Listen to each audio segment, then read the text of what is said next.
Hey guys, welcome to today's video.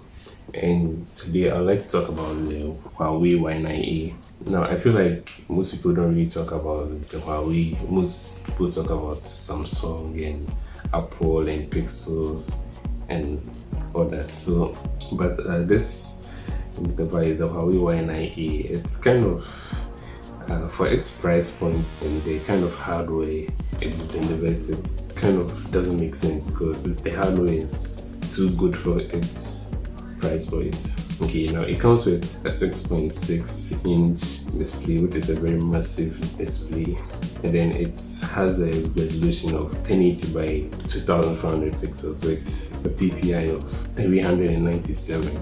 Okay, which makes this display so vivid, and it can be bright in certain scenarios, and it has approximately 85% screen to body ratio. Okay, now the best thing about this phone is that the screen has no notch. Now, most people aren't big fans of the notches since it makes watching videos a little bit awkward.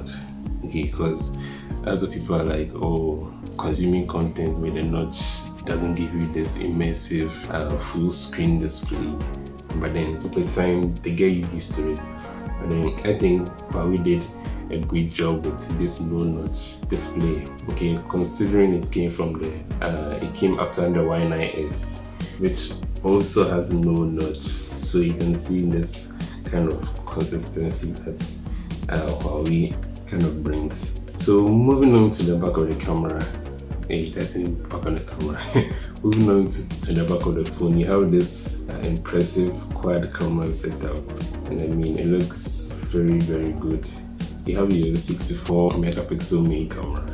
You have the 2 megapixel depth sensor, the 2 megapixel macro, and the 8 megapixel ultra wide camera.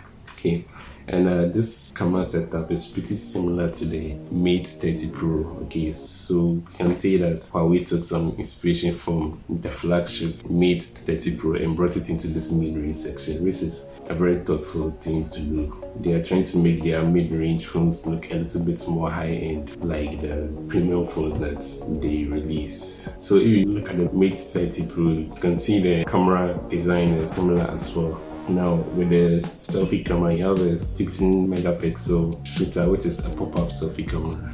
Okay, now with the main camera, it really takes some great night photos, and the pictures that it takes are really good, especially when you have this good lighting. Moving on to the video, it takes video at 1080p at 30 frames per second. Moving on to the software, right? So this is the part where this device takes a huge, it goes down right now. Okay, it comes with Android 10 based on Emotion UI 10. Okay, the software this device runs on has no Google Play services. Okay, which can be a huge turn off for some people. I mean, it's a deal breaker for some people because people rely on Google's services for almost everything, and the sad thing is that this device doesn't come with that. Instead, you have Huawei mobile services, okay, which is not really that exciting because the app gallery that Huawei has for us on this device, it does not really have a lot of apps, which makes it a little bit difficult because you basically won't find the apps that you are looking for. Okay, but instead, if you search, there are some options on the Huawei app gallery that takes you to some third-party providers where you can download it from. But then most people are very skeptical about downloading apps from other sources because you could get infected with some malware and other stuff. But then, of course, we are in 2021 and there are a lot of ways you can bypass all these restrictions. Some are more complicated, you have to do some software downgrades and all that. But then the simple way is to just download an app called GSpace. Okay, now GSpace basically is an emulator and it's not big at all. It doesn't take RAM.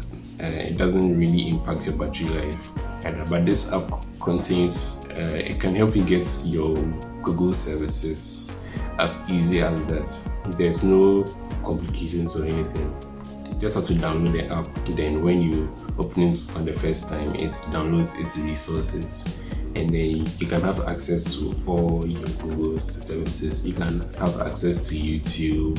It even has an inbuilt Play Store, so you can get access to your Gmail, your photos, your maps, your drive. I mean, all the Google apps that you use. Okay, and I think that's a very easy and safe way to bypass all these restrictions given the US-China trade wars and all that. Instead of trying something complicated like downgrading your phone, which if you don't follow the steps very well, it can lead to a whole lot of complications. But in terms of security patches, I think Huawei is doing very well to deliver security patches to their phones. And I hope they actually update the device to the latest MUI version, or at least we get to the new Harmony OS. Now, moving on to the performance, this device comes with a MediaTek Helio G80 processor, which is a 12nm chipset, okay, which is mid-range at best. You cannot really get high performance with this chipset, but then it's actually a gaming chipset, to be honest, but it's not really on the higher end. Mostly you can get away with light to medium gaming. Heavy gaming is also decent. As you can see on the screen, Call of Duty gameplay runs smoothly.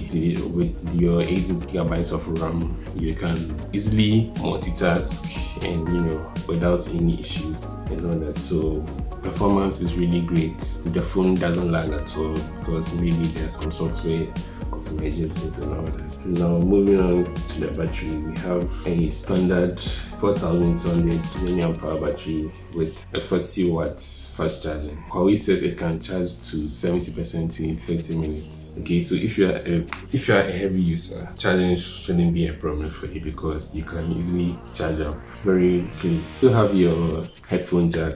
It comes with the USB-C, so that's also a modern thing. It also comes with 2 SIM card slots where you can replace one of the SIM cards with a nano memory card chip. Yeah, so for me personally, I think this device is a very solid one. If you are willing to look past the whole no please services thing, yeah, if you can get this device for you guys who are looking to shift into the Huawei ecosystem, I think this device will be a great way to start out, just to check out a few things, how this experience is. Okay, the only deal breaker is there are no play services and all that. And as I said, there are some ways that you can get around them and all that. Yeah, that's it for this video. Let me know what you think about this device in the comment section below, and I'll see you in the next video.